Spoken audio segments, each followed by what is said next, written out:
Hello everyone, I'm Satiris and welcome to my channel.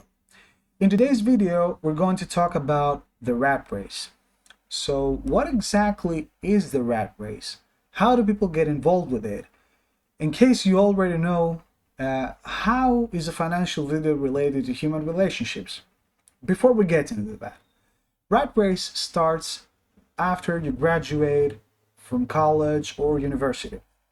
According to the Wikipedia, it's an endless, self-defeating, or pointless pursuit. For example, you buy this large house for your family, for yourself, in order to feel more comfortable, and at the end of the month, you run out of money. So what are you gonna do next? You have to keep working long, long hours in order to cover the expenses of this newly purchased house. And that's where the real rat race begins.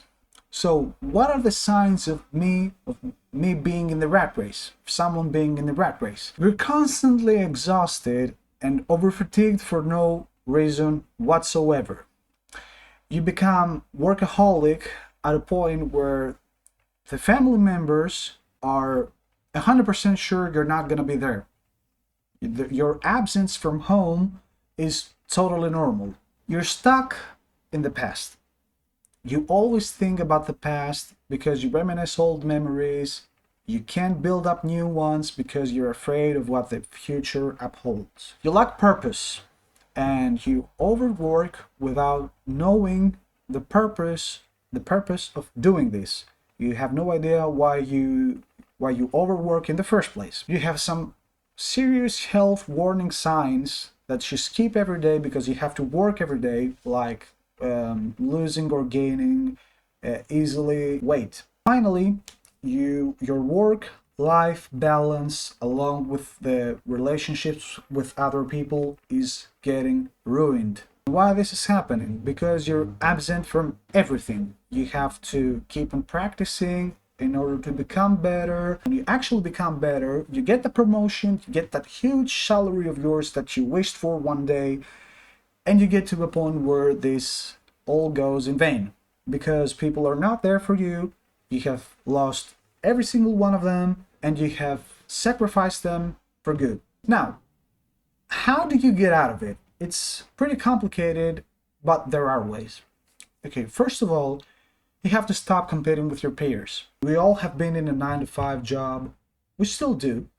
And what my point is, go to job, go to your work, do what you have to do, get back home, shut that door of yours, and start spending some quality time with your family. Furthermore, you can lower the unnecessary expenses in order to start living with less money.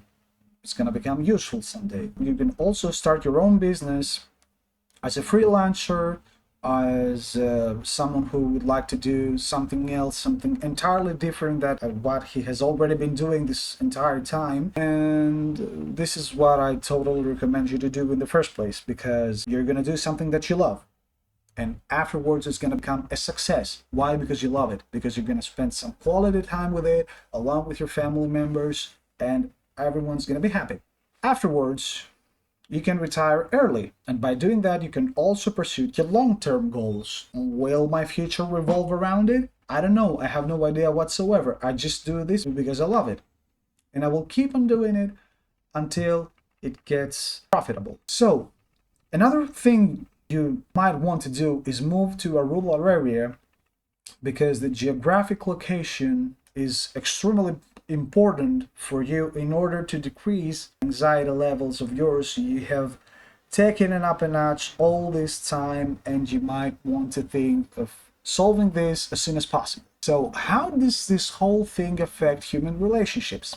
According to the area of the person who lives with another one who is in the rat race and wants to help them, how do you expect to live with a person like this? He's absent every day, and when he turns back and he's present when he's at home, he creates, or she, of course it's about husband or wife, or your partner in general, creates an extremely toxic environment in where you are unable to leave, you cannot live any longer, and you have to pack your things and go, because you end up in a point when you suffocate and you just want to get out of it as soon as possible, and it is totally understandable. Now, from the rat race perspective, the one who has already joined the rat race and wants to get out of it as soon as possible, or he doesn't want to live at all because he can't, or he thinks, or she thinks she can't. How do you feel when you have already sacrificed everything, or you keep on sacrificing everything in order to achieve what that might be, because probably you have no idea what to do afterwards? Let's just say you achieve all these things that you have imagined in your life. That big car of yours, that big house of yours, the big check you're gonna get every month. What are you gonna do with all this stuff? I'm gonna live solo. That's good for you. Then you're not in a rat race. Why? Because you're 100% sure what you're gonna do with your life. So you have everything settled. Everything has been settled for you. You just have to provide them, and you just have to support them. Human relationships are exquisitely complicated when it comes in terms of living with someone who has entered the rat race, who is a workaholic, who doesn't want to be there for me, for the rest of his friends, because this includes the social behavior of a person. And when this is all over, what are you going to do next? What are you willing to do next? Now that you know what you're going through, I'm going to give you a piece of advice. Life is a one-way ticket. Get on the train you feel more comfortable and secure. That was the end of this video. Thank you very, very much for watching. If you liked the video, like and subscribe, and I'll see you everyone next week. Bye-bye.